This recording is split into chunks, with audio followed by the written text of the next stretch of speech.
Hello everyone, তোমরা সবাই কেমন আছো? তোমরা নিশ্চয়ই আমার এই ব্যাগ অ্যান্ড ব্যাগেজ গোছানো দেখেই ভাবছো যে আমি কোথাও একটা ঘুরতে যাচ্ছি।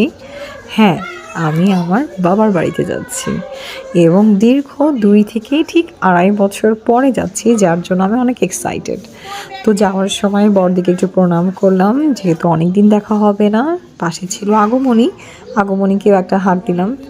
বড়দিও আশীর্বাদ করে দিল ভালোভাবে যা ছুটকি, আর আগমনীও বলল যে মুনিমা তাড়াতাড়ি চলে এসো। আসলে অনেকদিন পরে যাচ্ছি, যে সেহেতু আমি অনেক আনন্দিত, আর এতটা আনন্দিত বলে আমি বোঝাতে পারবো না। আর রূপকথা তো অনেক খুশি, ওর তো খুশির কোনো শেষই নাই, মানে সেও অনেক এক্সাইটেড।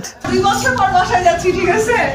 2 বছর পর সেই এক্সাইটেড, সেই খুশি। হ্যাঁ, ভালোভাবে থাকো। এদিকে দাদা ভাইয়েরও একটু মন খারাপ, যেহেতু ইয়াসিনী রূপকথা চলে যাচ্ছে, তাই দাদা ভাই একটু ইয়াসিনীকে নিয়ে দাঁড়িয়েছিল বাহিরে। দাদা ভাইয়ের মুখটা দেখেই বুঝতে পারছো কতটা মন খারাপ। তাড়াতাড়ি চলে এসো। আজকে তো আমার দেখা হবে না, দেখা হবে আবার আমরা একসাথে, আবার আমরা একসাথে। হ্যাঁ, আর 2 বছর পরে আবার এটা একসাথে করবো। তোমার মন খারাপ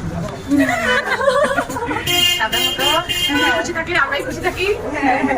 আনন্দ করে আছো, আরো ভালো হতো। মন আসবে নাকি জানি না, তো অবশ্যই 2.5 বছর পর যা হচ্ছে, 2.5 বছর পরে আমার প্রতি দেখো দিদি চুপ করে নিলে বলতে। স্পেশালি আমাদের কিন্তু মেয়েদের বিয়ে হয়ে যাওয়ার পরে বাবার বাড়ি যাওয়াটা কিন্তু একটা অন্যরকম বিষয় থাকে, তাই না? যাওয়ার আগের দিন রাত থেকে ঘুম হয় না, কয়েকদিন আগ থেকে গোছানো, সব কিছু একটা আলাদাভাবে প্রিপারেশন, এক্সট্রা কেনাকাটা, মানে এগুলো সব মিলে কিন্তু একটা পুজোর মতো মনে হয় আমার আনন্দটা। তারপরে গাড়ি থেকে নেমে আমরা একটা রেস্টুরেন্টে যাই, যেহেতু সকালে ব্রেকফাস্টটা করে আসতে পারিনি, একটা যাওয়ার এক্সাইটমেন্ট। রেস্টুরেন্টটা মোটামুটি খুব সুন্দরই ছিল, তো আমরা মোটামুটি গিয়ে বসে নর্মালি রূপকথাকে জিজ্ঞেস করলাম ও কী খাবে, ও বললো পরোটা সবজি খাবে, তো আমিও ভাবলাম যে পরোটা সবজি খাওয়া যায়। আর এদিকে তো তোমরা দেখতেই পাচ্ছ আমার ছোট্ট পুচকুটা ওর বাবার কোলে বসে আছে, আর চারিদিক দেখছে যে আমি কোথায় বেড়াতে যাচ্ছি, কোথায় ঘুরতে যাচ্ছি। তার মনের মধ্যেও একটা ভাবনা চলে আসছে যে মা মনে হয় একটা নতুন জায়গায় নিয়ে যাচ্ছে। আচ্ছা, তোমাদেরও কি এরকম মনে হয়, এরকম আনন্দ হয় বাবার বাড়ি যাওয়ার আগ দিয়ে?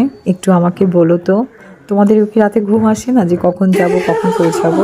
দেখি সর্দি বাসায় ঢুকতে দেখি রূপকথা, মা, মামনি সবাই ইয়াসিনীর জন্য ওয়েলকাম পার্টির একটা অ্যারেঞ্জমেন্ট করে রেখেছে।